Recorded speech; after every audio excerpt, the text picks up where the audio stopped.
하나님의 은혜로 우리 몽골 단기 선교가 잘 마무리가 되었습니다. 지난주 주일 밤에 교회에서 출발해서 정확한 시간으로는요, 한국 시간으로 월요일 새벽 1시 반, 1시 40분에 출발해서 오늘 인천의 새벽 12시 20분, 30분에 내려오게 되었습니다. 그리고 교회에는 한 새벽 2시 20분 정도에 도착했고요. 모든 것을 인도해 주신 하나님께 감사와 영광을 돌려드리고 또 함께 수고하고 애써주신 우리 선교 동역자들의 감사 인사를 나눕니다. 그리고 또 이 사역을 위해서 함께 기도해 주시고 물질적으로나 영적으로나 많이 후원해 주신 우리 귀한 모든 분들께 감사의 말씀을 드립니다. 오늘 들어오게 될 때 역시 같이 이 팀을 이루고 사역을 하는 사람들을 보면 참 반가운 것 같아요. 매일 보고 매일 같이 밥을 먹고 제가 그런 이야기를 했었는데 식구라고 이야기하지 않습니까? 같이 밥을 먹고 같은 화장실을 공유하고 같은 잠자리를 공유하는 그런 자리 속에서 많은 교제들이 일어났었던 것 같고 작년에도 동일하게 이야기했지만 확실히 선교지에서 얼굴과 이 서울 하늘에서의 얼굴은 다른 것 같아요. 네, 많이 달라져서 봤어요. 네, 달라진 걸 봤는데 어떤 모습인지 다 귀한 것 같습니다. 여러분들 매년 다른 선교지를 방문한 게 참 귀하지만 올해는 보기 드물게 2년 연속 동일한 선교지를 방문을 했습니다. 동일한 선교지를 방문하고 또 작년에 만났었던 아이들을 만났었고요. 올해도 주님이 주신 은혜가 참 큽니다. 많이 큰데 우리 다음 주 보고 예배 때 우리가 더 그 은혜들을 나눌 수 있었으면 좋겠고 너무 애를 많이 써주셨어요. 너무 애를 많이 써주셨는데 우리가 그 은혜들을 많이 나누려고 합니다. 이제 말씀을 나누겠는데요. 오늘 본문은 우리가 2주 전에 나누었던 그 사도행전 10장의 이야기를 나누려고 합니다. 사도행전 10장의 이야기가 반복이 되는 것이죠. 사도행전 10장에서 베드로가 이방인이 고넬료에게 복음을 전했었고 신비한 체험을 하지 않습니까? 하늘에서 보자기가 내려오고 그 보자기에 담긴 음식을 먹으라라고 하는 그 음성 앞에서 하나님의 그 인도를 깨달았던 그 베드로의 이야기가 오늘 또 다시 반복되어서 등장하게 됩니다. 왜 동일한 본문이 나타나게 되었을까요? 여러분 혹시 이런 의아심이 있지 않았어요? 이 본문 지난번에 했었던 건데 지난번 거는 10장이었고 오늘은 11장이에요. 여러분 사도행전을 읽게 되면 반복되는 게 있습니다. 복음이 이방인들에 선포가 되는 거죠. 복음이 점점 확장이 되는데 여러분 그러니까는 우리가 아닌 누군가가 믿게 되었을 때는 어떤 반응이 나와야 된다고 생각하세요?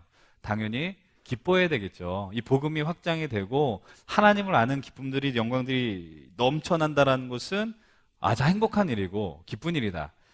그런데 여러분들 이 성경 읽다 보면은 기본적인 그 반응이 뭔지 아십니까? 먼저 믿은 사람들의 반응이 뭐냐면 의심입니다. 의심. 왜 의심을 하느냐? 저 사람들이 정말로 예수 그리스도를 믿었단 말인가? 저 사람들에게 복음이 경험되어질 자격이 있단 말인가?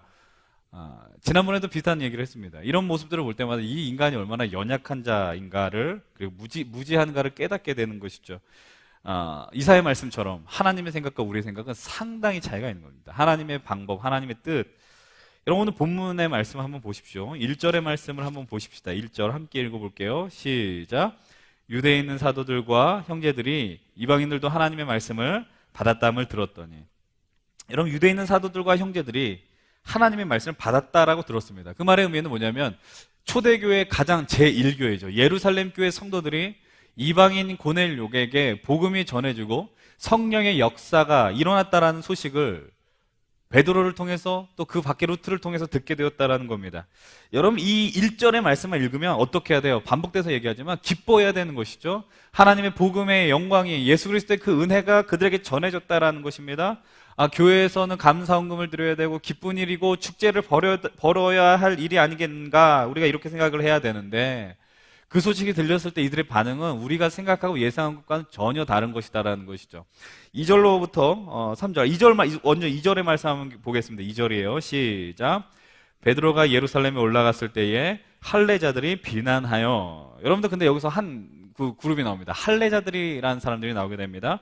그들의 반응은 우리가 처음 얘기했던 모습 그대로죠. 신앙 공동체 안에서 베드로가 하나님의 은혜로 말미암아 했었던 그 사역에 대해서 비난하는 이들이 생겨났다는 것이죠. 그들을 특별하게 지칭하는 단어가 뭐야? 그 바로 할례자라는 것입니다. 할례자. 여러분, 할례란 무엇입니까? 여러분, 창세기 17장에 보게 되면 하나님께서 아브라함과 언약을 맺으신 다음에 할례라는 의식을 행하라고 말씀을 하신 장면이 나오게 되죠. 여러분, 본문 창세기 17장 10절로부터 11절의 말씀을 우리 함께 화면에 나온 말씀을 읽도록 하겠습니다. 시작. 너희 중 남자는 다 할례를 받으라. 이것이 나와 너희와 너희 후손 사이에 지킬 내 언약이니라. 너희는 포피를 메어라. 이것이 나와 너희 사이의 언약의 표징이니라. 하나님은 아브라함과 언약을 맺습니다. 그 언약의 내용이 뭐냐면 너는 모든 민족의 아버지가 될 것이다 라는 거죠. 모든 민족의, 그리고 믿음의 조상이 될 것이고 너의 그 자손이 저 하늘의 무뼈가 같이 많아질 것이다 라는 하나님의 축복의 말씀입니다. 그리고 그 약속에 대한 증표이죠. 증표로 하나님은 할례를 받으라라는 것입니다. 그 할례란 무엇이냐? 남자의 성기의 포피를 잘라내는 것을 의미하는 것이죠. 여러분, 이 할례라는 의식은 상당히 숭고한 것입니다. 왜 그러냐? 하나님이 맺은 언약, 하나님이 우리에게 주시겠다라고 하는 그 은혜를, 우리의 그 하나님의 사랑을 우리의 몸에 흔적으로 남기겠다라고 하는 의식이 되기 때문이죠. 근데 여러분들, 이런 의식과 예식의 한계가 뭔지 아십니까? 그런 예식과 의식이 시작된 그 본질을 잃어버리게 되면 문제가 상당히 커버리는 것이죠. 여러분, 옛날에 누군가 이런 질문을 합니다. 어떤 교수님한테 제일 완벽한 예배 의식이 무엇입니까? 많은 사람들이 가장 본을 보일 수 있는 예배 의식이 무엇입니까? 여러분, 근데 사실 각 교단마다, 교파마다 예배의 형태나 이런 것들이 상당히 다르지 않습니까? 성공회라든지 아직 다양한 등등 보면은 우리가 드리는 모습, 심지어는 우리 교회 안에서도 이 오부 예배는 전혀 다른 형태의 예배거든요. 사람들은 그 형태에서 벗어나면 견디지를 못하는 거예요.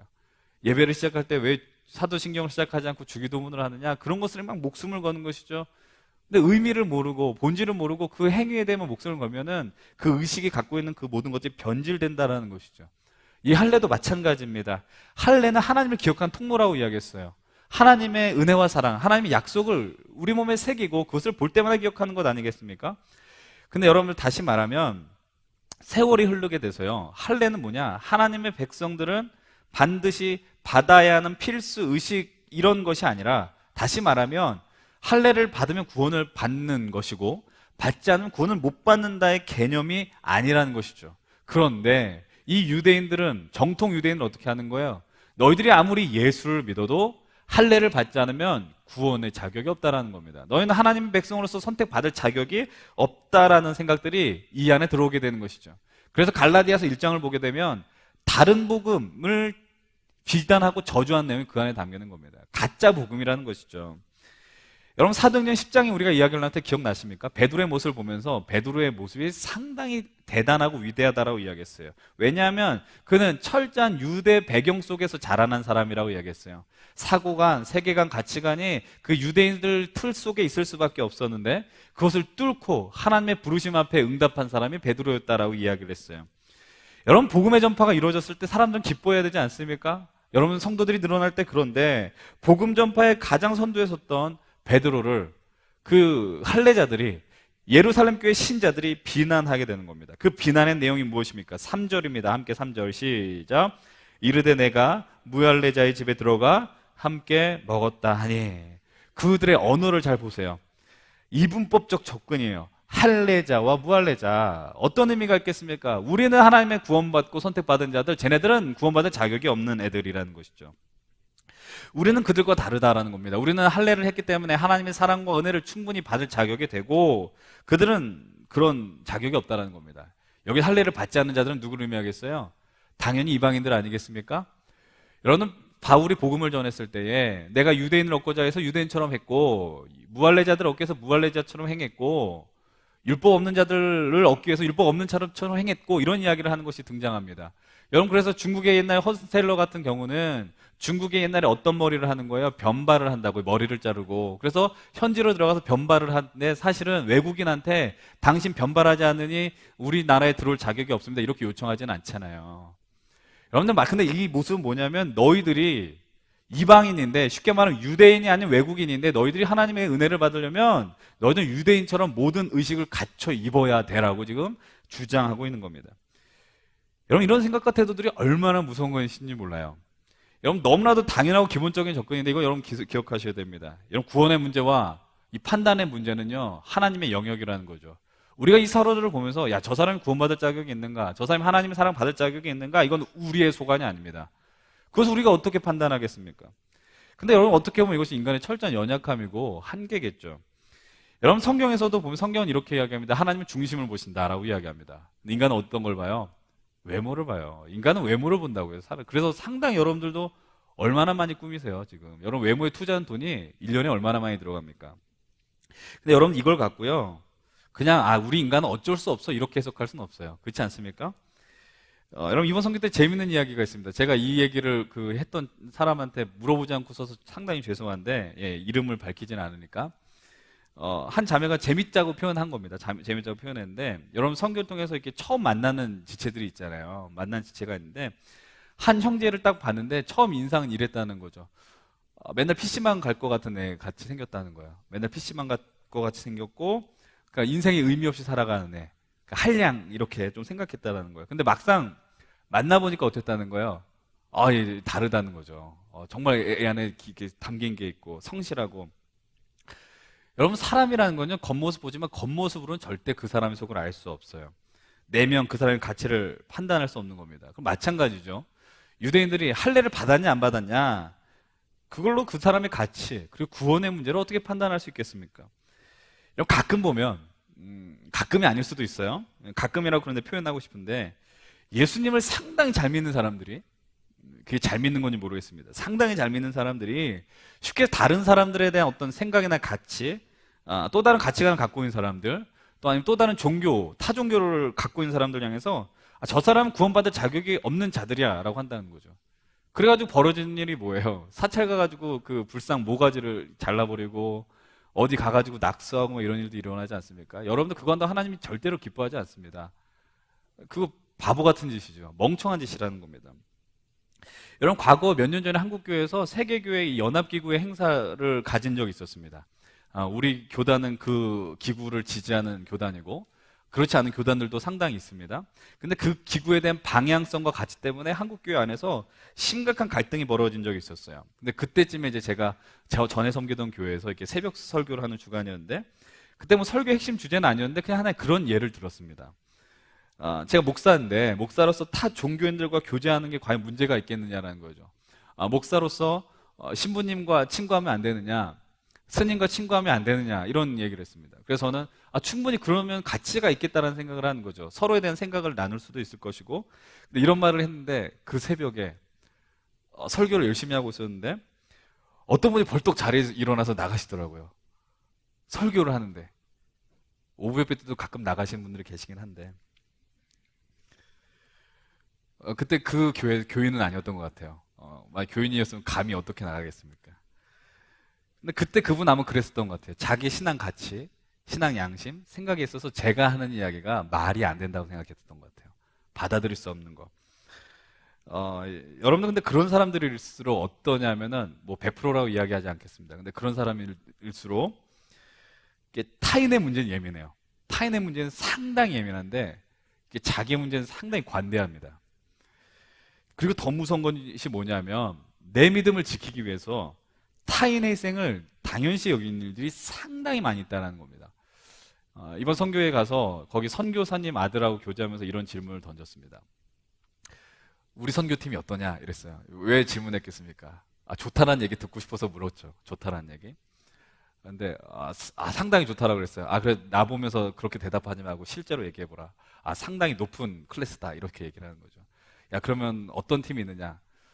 뭐 다 자세하게 얘기할 수는 없으나 진상들도 있다는 거예요. 진상들도. 선교지에 와서 선교사님의 이야기 듣지 않는 거고 그 다음에 마치 우리는 되게 상위 문화고 선교지에 있는 아이들은 하위 문화이기 때문에 마치 하대하듯이 대하는 그런 사람들이 있고 그들의 문화를 인정하지 않는 사람들도 있었다라는 이야기를 하고 있는 것이죠. 그러니까 자기의 신앙적인 행위를 하는데 상대에 대해서 상당히 무시하는 것들 지금 상당히 많이 있다는 겁니다. 여러분들 이 이야기 들어보셨을 거예요. 유대인들이 사는 지역에 고층 아파트나 건물이 있으면 그 엘리베이터에 이렇게 번호층이 있습니다. 번호층이 있는데 유대인들이 지키는 그 안식일에는 그 모든 버튼이 어떻게 돼 있어요? 다 눌러져 있습니다. 왜 눌러져 있어요? 여러분, 안식일에는 일을 하지 말라는 그 율법 때문에 그들이 버튼을 누르는 게 뭐라는 거야? 일을 한다는 거죠. 그러니까 일을 하면 안 되니까는 모든 층이 다 눌러져 있는 겁니다.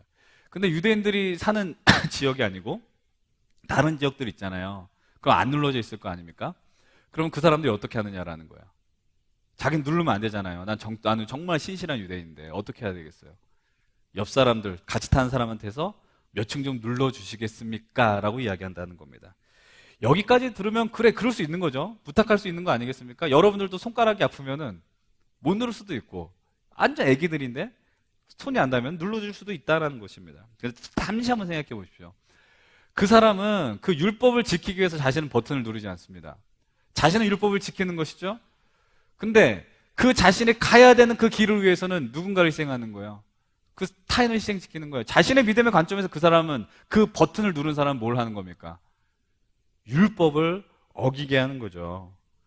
쉽게 말하면 나는 의인인데 타인은 죄인으로 만들어 버리는 행위를 지금 하는 것입니다. 아주 단순한 논리고 그냥 재미있는 이야기처럼 들릴지 모르지만 이 안에 얼마나 무서운 얘기가 담겨 있는지 몰라요. 내가 내 믿음 지키겠다고. 여러분도 한번 생각해 보시죠. 여러분도 이 주일날에 여러분 우리가 예배하고 하기 위해서 주일 성수하는 것은 상당히 중요한 일이지만 오늘 누군가는 이 주일날에도 자신의 이 예배 자리를 지키지 못하고 직장 생활 때문에 아니면 뭐 어떤 공적인 일 때문에 감당하지 못하는 사람들, 예배를 감당하지 못하는 상당히 많이 있는데 그런 사람들이 만약에 없다면 이 나라가 돌아가겠습니까? 근데 그런 사람들을 보면서 당신은 왜 신앙생활 하는데 이런 기본적인 것을 지키지 않느냐라고 비난할 수는 없다라는 것이죠. 참 추악한 행위 아니겠습니까? 여러분, 이 복음의 진보 확장이 이루어지는 이 순간 속에서 기쁜 일 속에서 베드로는 비난을 받습니다. 여러분 한번 생각해 보세요. 여러분 좋은 일이 있는데 비난받으면 어떻겠어요? 마음이 빈정상한다 그러잖아요. 마음이 상한다고요. 여러분들 예를 들면 이런 거 있지 않습니까? 어렸을 때 시험 오랜만에 100점 맞았는데 옆에서 뭐라 그러는 거예요? 야, 그거 너무 쉽게 나와서 다 100점 맞았어. 이러면 얼마나 열이 받습니까? 똑같다라는 거예요. 똑같다라는 거. 여러분 분명 하나님 말씀하셨어요. 베드로에게 말씀하셨고 너는 여기로 가라. 너는 내 길로 인도하는 그 성령에 따라서 움직였습니다.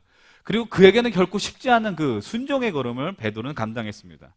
그리고 그 이방인이 구원받았을 때 그 감격이 얼마나 충만했겠습니까? 그 기쁨들이 충만해서 감격이 막 충만하게 흘러 넘치려고 한 그때에 그 마음을 깨버리는 거죠. 산통을 깨버린다라는 겁니다.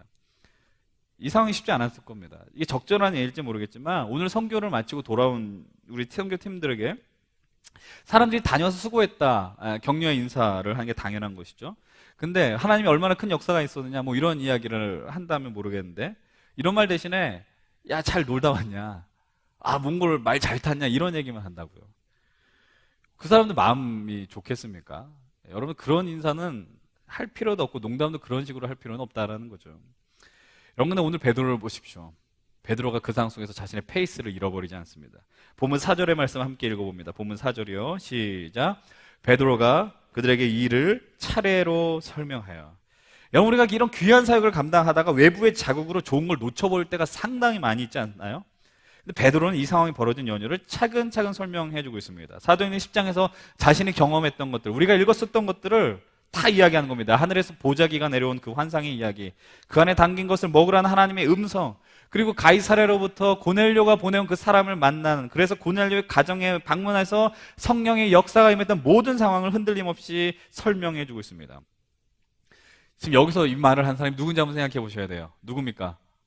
베드로입니다. 여러분 성경에서 우리가 베드로에 대한 인상, 선입견이 뭡니까? 성질 급하다는 거죠. 다혈질이라는 겁니다. 여러분 다혈질인 사람한테 이렇게 하면 어떻게 되는지 아세요?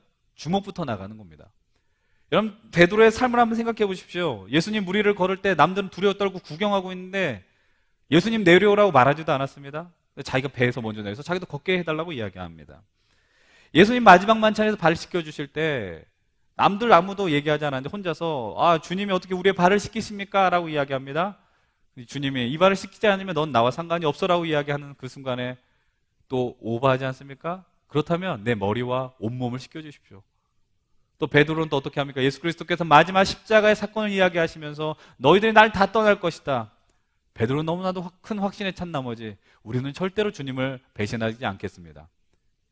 다 배신했습니다. 이것이 베드로의 모습입니다. 이런 사람의 특징이 뭐예요? 생각하고 말하는 스타일이 아니라 말하고 나서 수습한 스타일이라는 거죠. 이게 베드로의 모습이었습니다. 근데 그런 그가 하나님의 만져주심, 하나님의 역사, 은혜를 경험하게 되니 삶이 변화되고 성품이 변화되게 되는 겁니다. 이런 상황 속에서 누구나 침착함을 갖는다는 건요, 결코 쉬운 일이 아닙니다. 여러분들 특별히 우리가 감당했던 사역들 선교지 가운데서 짧은 시간이긴 하나 어떤 상황이 예민해져서 제 표정이 약간 좀 거칠어질 때도 있었고 안 좋게 갈 때도 상당히 있었다고요. 저도 되게 연약한 사람 아니겠습니까? 그런 상황에 있어서 예민해지고 그런 이런 오늘 말씀 보니까 참 부끄럽다라는 생각을 하게 돼요. 여러분, 오늘 우리가 이 믿음의 여정 속에서 좋은 순간을 경험하게 될 때, 쉽게 말하면 은혜 순간을 경험하게 될 때 분명히 그 순간을 흐트러지게 하는 상황들은 반드시 존재합니다. 정말 그런 일들이 많아요. 여러분들 수련회 가가지고 뭐 방언 받았어요, 뭐 기도응답 받았어 이러고 나서 집에서 엄마가 너 집에 늦게 들어온다고 혼나고 막 이런 일들 얼마나 많이 있습니까? 여러분 일상 속에 가정에서 직장 생활하면서 일상적인 상황이지만 그날따라 힘겹게 한 상황들이 반드시 벌어질지 모릅니다. 그때 우리들이 취해야 되는 태도는 무엇입니까? 내가 이 은혜 지켜야지, 이 은혜 잊어버리지 말아야지, 이런 거 해요? 그런 단순한 태도가 아니라 하나님의 오늘 은혜가 오늘 이 선교의 현장과 수련회와 말씀의 자리와 예배당에서만 존재하는 것이 아니라 오늘 여전히 내 삶에도 같이 한다는 것을 망각하지 말아야 되는 겁니다. 삶이란 힘든 게 어떻게 보면 당연한 걸지 모릅니다. 종종 이야기했지만 예수 믿고 살아간다는 말의 의미는 우리 인생이 힘들지 않음을 의미하는 것이 아니죠. 그러나 그 자리 속에서 그분의 일하심, 그분의 역사에서 우리에게 주어진 삶을 살아가는 것, 그것이 믿음의 삶이다라는 것을 우리는 잊어서는 안 됩니다. 우리가 그 은혜를 받았다라는 말의 의미는 단순히 마음속에 감동과 기쁨이 내 안에 머무른다는 의미가 아니라 오늘도 여전히 하나님 나를 책임져 주시고 지배하고 인도해 주신다라는 것을 우리는 신뢰하고 살아간다라는 것이죠. 그렇기 때문에 우리는 여전히 우리를 흔들려고 하는 그 상황이 우리 인생 속에 벌어질 것입니다. 뭐 선교를 갔다 왔든 안 갔다 왔든 우리가 어떤 은혜를 받았든 그렇지 않았든 간에 그러나 그 자리 속에서도 주님의 동행을 우리가 인정하고 나간다면 우리는 흔들리지 않고 의연하게 대처하게 되는 것입니다. 혹시 선교를 다녀오고 나서 여전히 만만치 않은 상황 속에서 우리의 믿음이 하나님의 은혜 주심이 점점 희미해질 것이다 라는 생각을 여러분들 하지 않으셨으면 좋겠습니다. 그 상황 속에서도 여전히 주님이 오늘도 우리와 함께 하신다는 것, 여러분 그 시선을 주님께 모으는 우리 귀한 믿음의 형제 자매들이 되길 바랍니다. 베드로가 비난을 행하는 할례자들을 향해서 모든 상황들을 잘 설명하고 마무리가 되어갑니다. 그때 베드로가 아주 상당히 중요한 고백을 하게 됩니다. 본문 15절로부터 17절까지의 말씀을 한번 이어서 읽어보겠습니다. 15절로 17절 시작. 내가 말을 시작할 때에 성령이 그들에게 임하시기를 처음 우리에게 하신 것과 같이 하는지라. 내가 주의 말씀에 요한은 물로 세례를 베풀었으나 너희는 성령으로 세례를 받으리라 하신 것이 생각나노라. 그러니 하나님이 우리가 주 예수 그리스도를 믿을 때에 주신 것과 같은 선물을 그들에게도 주셨으니 내가 누구에게 하나님을 능히 맡겠느냐 하더라. 주님의 인도하심에 따라 고넬료 가정의 말씀을 전하기 시작할 때에 성령이 임하셨다라고 이야기합니다. 그런데 베드로가 뭐라고 고백하는 거예요? 그 광경을 뭐라고 이야기합니까? 15절에 이렇게 이야기합니다. 성령이 그들에게 임하시기를 처음 우리에게 하신 것과 같이라고 이야기합니다. 여러분, 처음 우리에게 하신 것과 같이 하나님이 역사하셨고 그 순간에 하나님의 말씀이 베드로의 가슴속에 선명하게 떠오르면서 이렇게 고백할 수밖에 없습니다. 우리가 예수 믿을 때 우리에게 하나님이 주셨던 우리의 선물이 그들에게도 주어졌다. 내가 누구기에 하나님의 역사를, 하나님의 능력을 능히 맡겠느냐라고 이야기합니다. 정확하게 표현합니다. 그들이 예수를 주로 고백하고 성령을 받는 것, 그것이 인간의 생각과 잣대로 어떻게 볼 수 있느냐? 하나님의 역사를 누가 능히 맡겠느냐? 당연한 거 아닙니까? 하나님이 하시겠다라는데 누가 맡겠습니까? 여러분 자꾸 생각하셔야 돼요. 이것을 놓치면 안 돼요. 이 믿음의 길을 갈 때 하나님의 역사하심, 하나님의 열정, 하나님의 열심, 하나님의 일하심. 우리가 그러면 보잘것없는 인생이냐? 그렇지 않다라는 겁니다. 하나님의 역사하심과 하나님의 은혜가 우리와 연결되면 우리는 그걸로 기뻐하는 것이죠. 우리가 예수 믿고 기뻐한다는 거, 하나님으로 인하여 기뻐한다는 건 하나님의 부르심에 응답하게 될 때 그걸 철저하게 경험하게 되는 거예요. 기도하고 응답받는 것, 내가 하나님 이런 걸 주십시오, 이런 거에 해당하는 것을 허락해 주십시오, 그런 거에 족저 응답받아서 기뻐지는 것이 아니고 하나님의 뜻이 우리의 삶과 연결되어 일치될 때 우리는 진실로 기뻐할 수 있다라는 이야기입니다. 여러분, 오늘도 하나님 일하십니다. 우리 그것을 봐야 되죠. 오늘 우리가 좌절하고 절망하고 습관적으로 힘겨운 이 시대 속에서 주님은 우리에게 예수 그리스도의 그 부활 소망을 허락해 주셨습니다. 그리고 그 은혜가, 그 소망이 우리의 삶을 통해 계속해서 흘러가길 원하시는 거죠. 근데 한번 생각해 보십시오. 복음이 선포될 때, 그들에게 하나님 성령의 역사심을 경험하게 될 때 하나님이 어떻게 하셨다라고 이야기합니까? 처음 우리에게 하신 것처럼, 처음 우리에게 하신 것처럼 하나님께서 유대인에게 더 특별한 은혜를 주신 것이 아닙니다. 이방인에게는 덜 주신 것이 아니라는 거죠. 어제나 오늘이나 영원토록 동일하신 하나님. 이게 은혜 아니에요? 동일하신 하나님?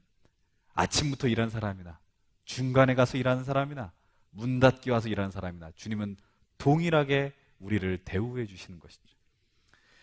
여러분, 하나님께서 처음 여러분들에게 주셨던 은혜가 무엇입니까? 여러분들 이 자리에 있다면, 여러분 지금 제 이야기를 듣고 있다면 처음 여러분들 주님 주신 은혜가 분명히 존재할 것입니다.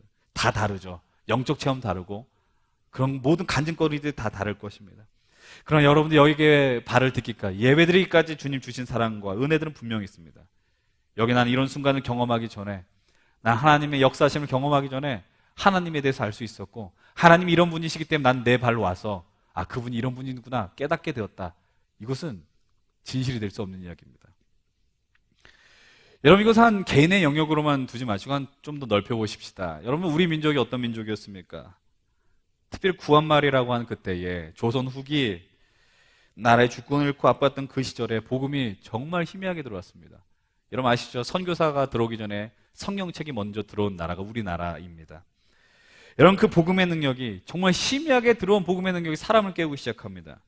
그들의 마음을 깨서 새롭게 나라를 일으키고 1907년에 평양 대부흥 운동이라는 역사가 벌어지면서 이곳저곳에서 하나님의 말씀을 듣고자 하는 백성들이 산을 건너고 물을 건너서 몰려들기 시작하는 것입니다. 그랬던 우리들이 조금씩 형편이 나아지고 좀 더 많이 누리고자 하는 그 마음으로 처음에 주신 그 은혜를 망각하기 시작하는 것이죠. 조금씩 잊어버리고 있는 거 아닌지 모르겠습니다.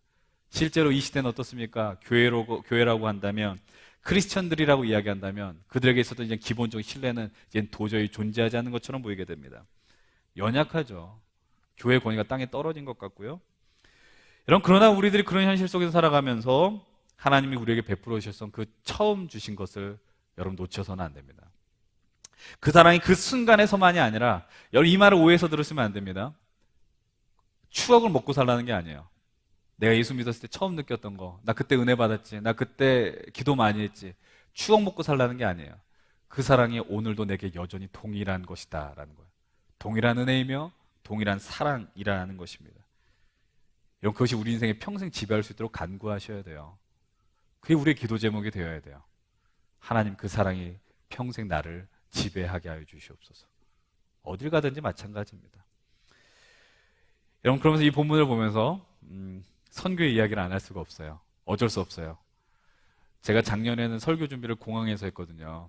공항에서 이렇게 커피 먹으면서 이렇게 멋있게 했는데, 올해는 시간이 하나도 안 나가지고 오늘 아침에서 했어요. 근데 선교의 그 순간이 여전히 남아있는 거야. 이 이야기를 나눌 수밖에 없는 거죠. 다음 주 선교보고 예배를 통해 더 많은 이야기를 하겠지만 한 가지만 이야기를 하려고 합니다. 우리가 크게 두 지역에서 했습니다. 몽골의 수도의 울란바토르와 거기서 차로 3시간 들어가는 바롱하라라는 지역으로 들어가서 사역하게 되었습니다. 근데 그곳에 특별히 울란바토르에 있는 젤이라는 작은 동네가 있었습니다. 여러분, 그곳에서는 성경학교라기보다는 맞춤형 어린이들 마을잔치 같은 느낌, 그렇게 진행을 했습니다. 근데 그 젤이라는 곳에는 교회가 존재하지 않았습니다. 그래서 우리가 사역해야 하는 곳은 그 울란바토르의 바양어셔 우리 협력했던 선교사님의 교회 성도의 집에서 사역을 벌이는 거죠. 그 마당에서. 그들은 땅이 크니까. 근데 교회가 없잖아요. 교회가 없으니까 우리가 온다라는 소식을 알릴 방도가 없습니다. 광고가 미리 되지 않았고요. 그래서 우리가 그 지역을 방문하고 제일 먼저 했던 일이 뭐냐? 우리 선교팀 둘, 그리고 그 현지 선교사님네 교회 현지 아이들 하나씩 3명씩 파트너를 이뤄서 쉽게 말하면 노방전도를 하게 되었습니다. 냉정하면 말이 노방전도지 홍보죠, 홍보. 딱 30분의 시간이었어요. 30분의 시간. 근데 우리 그 지역에 딱 도착했는데 사람이 없는 거예요. 사람이. 너무나도 사람이 없고 평온해 보이는 동네였습니다. 그때 우리 통역 도와주셨던 선생님이 이렇게 이야기했어요. 한 얼마나 올 것 같습니까? 한 30명 정도 올 것 같습니다. 이런 이야기를 하는 거예요.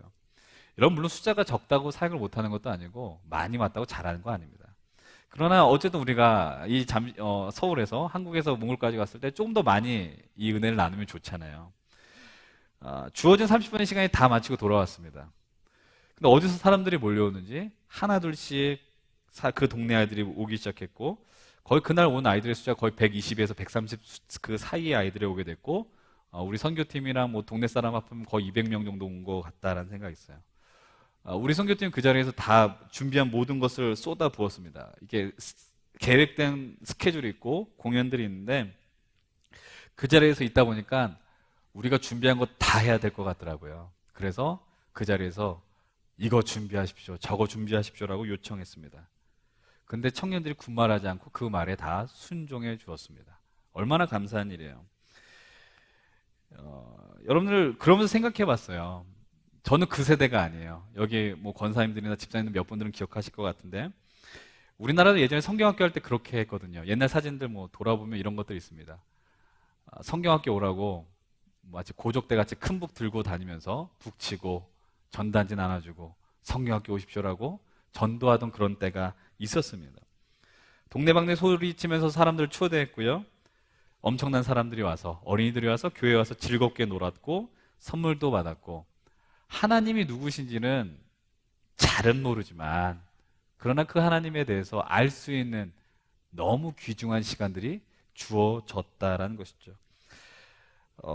그런 역사들을 통해서 하나님이 우리나라에, 우리 인생 속에서 귀한 복과 은혜를 주셨어요. 선교지에서 그 사역을 경험하면서 이런 생각이 들었습니다. 하나님께서 우리 민족에게 주셨던 그 은혜와 사랑이 이 몽골 아이들에게 부음받게 하여 주시옵소서. 오늘 말씀과 같이 처음 우리에게 하셨던 것처럼, 처음 우리가 경험했던 것처럼 그 몽골 아이들에게도 동일하게 역사해 주시옵소서. 이 기도가 나왔습니다. 여러분, 사실 우리가 사역을 다 마치고 돌아와서 어떤 일이 이루어질지 누가 알겠습니까? 아마 초반에 나름의 효과가 있을지 몰라요. 선물도 준다 그러고 이렇게 하니까. 그게 정말 예수를 알고 예수를 믿고 그분의 제자로 살아가게 될 것이라고 누가 알겠습니까? 우리는 그저 맡겨진 그 자리에서 복음의 씨앗을 뿌리고 기도했을 따름입니다. 이번 성경학교에서 기도회를 했습니다. 기도회를 했는데 하나님이 어떤 분인지도 모르고 복음이 뭔지도 모르는 아이들이 어떤 기도를 하겠어요? 그저 우리 청년들에게, 우리 동역자들에게, 몽골 우리 동역자들에게 그냥 이렇게 이야기했어요. 그들을 위해서 기도하라고. 한국 사람들 말 못 알아들어도 한국말로 기도해서 축복하라고. 이름 불러가면서 기도하시고, 몽골 선생님들은 몽골말로 기도해달라고. 아마 그 아이들이 어떤 기도했는지 정말 모를 겁니다. 뭐 어떻게 알겠습니까? 근데 그거는 느꼈을 것 같아요. 제 생각이에요. 그건 느꼈을 것 같아요. 야, 이 사람들이 왜 왔을까? 왜 와서 왜 이런 이야기를 했을까? 왜 기도할까? 왜 안아주면서 이렇게 눈물 흘리면서 기도할까? 간단합니다. 하나님의 사랑입니다. 하나님의 사랑이 아니고 그걸 우리가 어떻게 설명하겠습니까? 우리는 이미 하나님의 사랑을 경험한 사람들이에요. 처음 우리에게 하셨던 것 같이 그 첫사랑의 경험을 받은 사람들입니다. 처음에 우리에게 주시던 그네가 오늘 우리를 이 자리로 불러냈습니다. 오늘 우리로 이 자리에 살게 하는 것이죠. 단순히 그때 감격과 체험이 아니라 오늘도 그분의 사랑은 우리에게 여전히 어제나 오늘이나 영원토록 동일하시죠. 이제 그 사랑이 저 몽골 땅과 또 우리 이웃들, 여러분의 가족들, 여러분들의 사랑한 동역자 친구들에게도 선포되어지기를 우리는 간구해야 됩니다. 베드로의 고백과 같이 하나님의 일하심을 누가 능히 막을 수 있겠습니까? 하나님의 사랑은, 주님은 오늘도 여전히 그 사랑이 흘러가기를 원하십니다. 우리를 통해서 이곳에 있는 여러분들의 인생들을 통해서 흘러가기를 원하십니다. 오늘 우리가 기도할 때 하나님께서 우리에게 주셨던 그 사랑이 매일매일 우리의 인생 속에 기억되게 해달라고 간구하십시오. 그리고 그것이 경험되어지기를 원하며 처음 우리에게 하셨던 것과 같이 저 몽골 땅과 몽골이란 나라에 국한하지 마시고 오늘도 여전히 주님 모르고 살아가는 그 사람들에게 이 사랑이 경험되어지게 하여 주시옵소서. 소망하십시오. 마지막으로 특별히 이 선교를 위해서 함께 기도해 주신 모든 분들에게 감사의 말씀을 드리고, 그러나 이 복음의 역사가 우리의 인생 속에서도 충분히 드러나기를 간구하며 나가십시다. 여러분, 하나님의 사랑이 여러분에게 부음받았습니다. 처음 우리에게 하셨던 것 같이 그 처음의 역사들이 우리의 밟는 모든 이들 속에서 경험되어질 수 있도록 포기하지 마시고 기도하며 나아갈 수 있는 우리 귀한 믿음의 동역자들 되시길 주의 이름을 간절히 축원드립니다.